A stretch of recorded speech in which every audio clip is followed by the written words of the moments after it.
organic, unpredictable, unknown, lovely, beautiful, a sense of fulfillment. This is part of the pleasures of life and not the chores of life.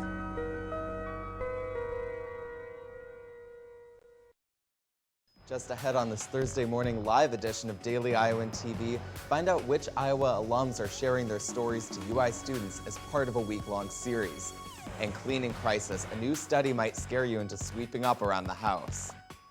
And in sports, we have exactly what you need to know for Iowa field hockey team's matchups this weekend. We also take a look at a not-so-new coach to the Iowa women's tennis team. All the latest local and national news is just ahead. Stay tuned. You're watching Daily Iowan TV.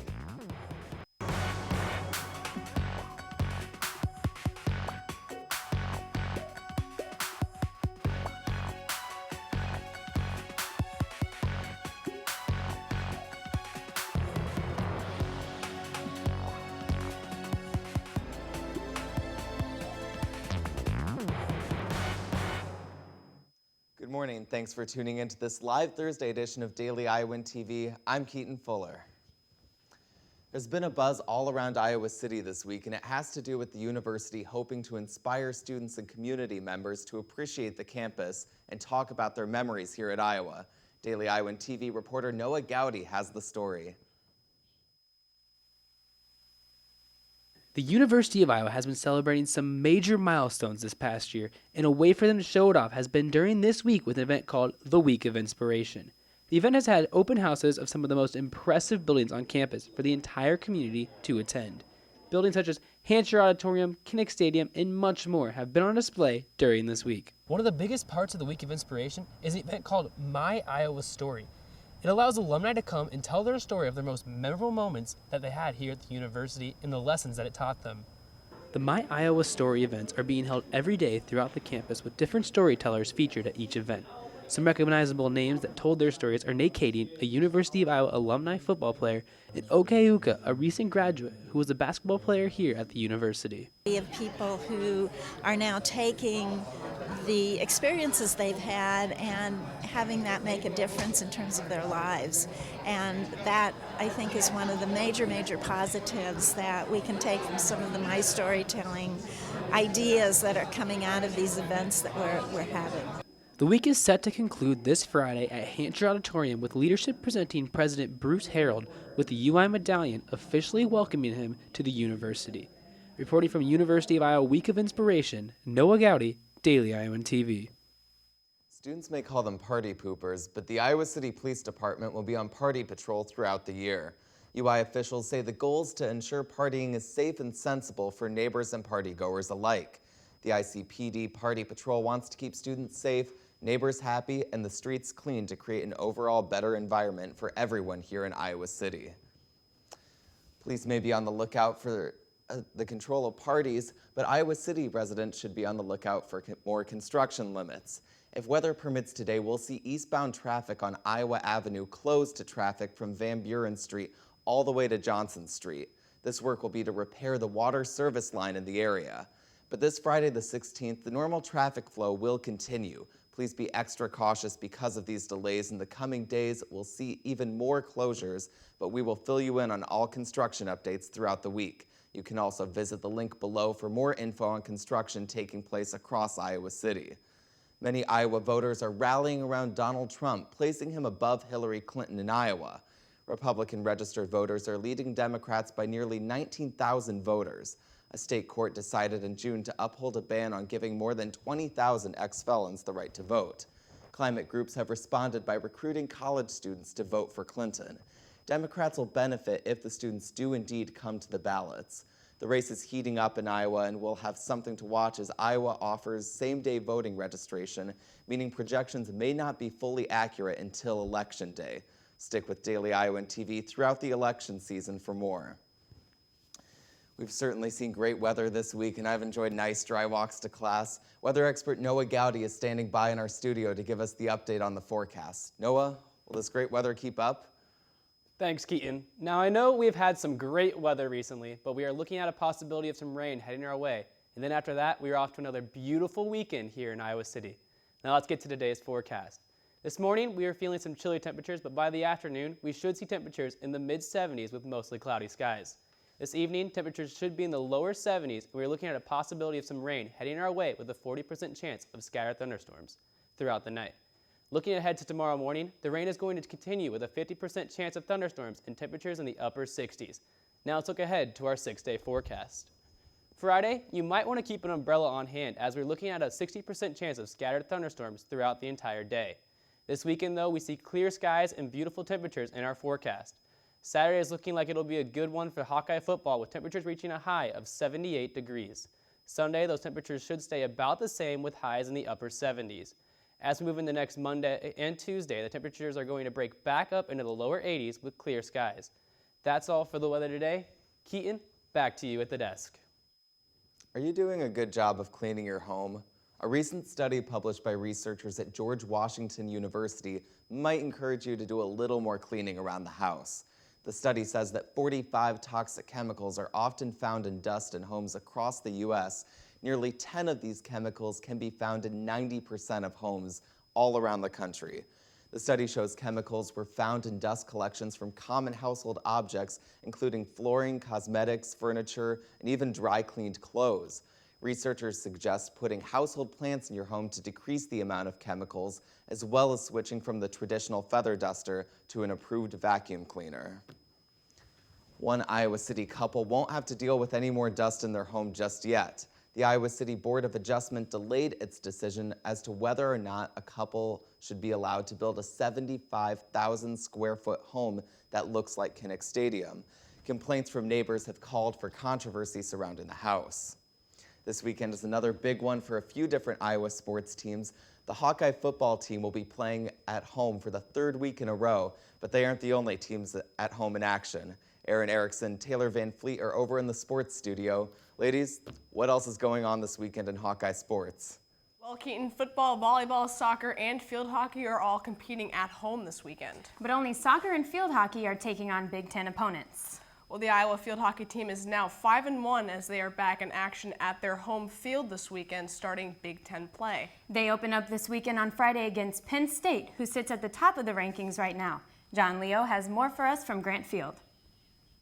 The Iowa women's field hockey team is coming off of an impressive 2-game sweep in Ohio this past weekend. Defense surely was the key as they did not allow a single goal. Much of the same defensive effort will be necessary in order to claim a victory from Big Ten conference foe Penn State. Although the Hawks are impressed with how well they've done this season, they really want to start off conference play strong on Friday at 3 p.m. against the Nittany Lions.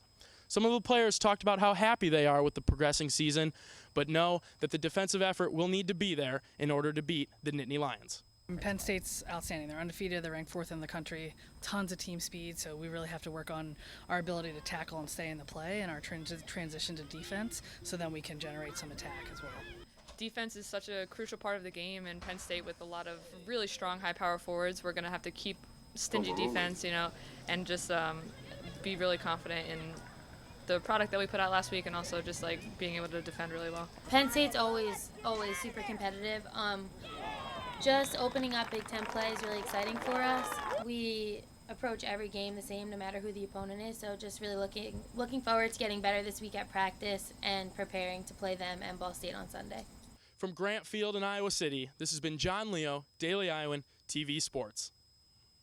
As Natalie Cafone mentioned, they will also play Ball State on Sunday, so it's a jam-packed weekend for the field hockey team. Now on to a team that is just about to start their season next week, and that is the women's tennis team. They also recently welcomed new head coach Sasha Schmidt, who the Iowa tennis program is excited for because it's a homecoming for the coach. Mary Kate Harrion tells how. The last time the Iowa women's tennis team made it to the national championship, it was with the help of former player and assistant coach Sasha Schmidt. Coach Schmidt was recently named head coach to the women's program, and she's ready to get her team back to where she helped leave it 15 years ago. A lot of memories come back the minute I stepped on campus, and I remember my teammates and the girls that I coached when I was here, and great moments, and it's been great starting the season with these girls, and I'm really looking forward to growing and building with them and being the head coach here at Iowa for years to come. When Coach Schmidt left Iowa in 1999, she coached at multiple schools, but ended up becoming the head coach at the University of Missouri in 2012. She left there this past summer to come coach at the University of Iowa. The University of Iowa is the only place that would have pulled me away from that program, and my alma mater pulls at my heartstrings, and so, I think as hard as it was, it felt like it was really the right thing to do to be able to make this change, and we're excited as a family to settle in here to Iowa City and build Iowa tennis to be as great as it can possibly be. The Iowa women's tennis team starts their season in a few weeks, and Coach Schmidt and her squad are ready to show what they are capable of. I'm most excited for those moments when we achieve something that we didn't even think we could achieve, and those are just awesome moments. And I'm excited to see what this team can do. We're really trying to just work really hard, and then when those opportunities present themselves, take advantage of them. So I'm excited to see what they can do, and kind of celebrate with them. Because I know they're very hungry for some good moments. Reporting from the home of Hawkeye tennis, this is Mary-Kate Harrian, Daily Iowan, TV Sports. Coach Schmidt already has 2 doubles players who just got preseason honors from the International Tennis Association. Zoe Douglas and Anastasia Rimshkin check in at number 45. Last season, they had a 7-5 record as sophomores. It's not every day you get to go overseas and play basketball, but Iowa men's basketball player Nicholas Baer got the opportunity this summer. Taylor Brooks has the story of his Italian adventure. 13 hours and 10 minutes. That's how long it took Iowa men's basketball player Nicholas Baer to fly to Venice, Italy, where he got the chance to play on a new stage.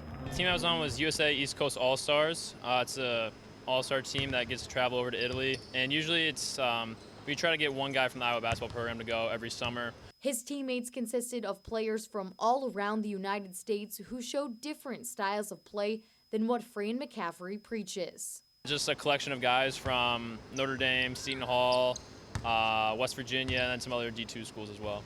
Interesting getting to talk to guys, like a West Virginia guy who's just, they press all the time. Just interesting to, hear his perspective and just getting to talk with other guys and what their college experiences are, how they look, like their campuses, like their coaches and their college experience and like how they practice, things like that. The week-long trip consisted of not only basketball, but a blog that Baer created to keep Hawkeye Nation up to date with his trip. They just served as ways to let, Hawkeye Nation know what I was doing over there. I think it's just one thing that's great about this university is that you can, expand your network and that you can, meet people. And I just wanted to let everybody know that everybody that was supporting me, what my adventures were. Had a great experience, had some great lasagna. That was awesome. So, I just really enjoyed my experience over there, and I was thankful for everybody that helped me get there, and I wanted to let them know what I was doing. The lasagna sounds delicious, but Baer is also excited to take his European adventure and the summer as a whole and really figure out what his role will be this upcoming season as just a redshirt sophomore. Reporting outside Cover Hawkeye Arena, this has been Taylor Brooks for Daily Iowan TV Sports. The Bettendorf, Iowa native also told Taylor that he wants to eventually play basketball professionally.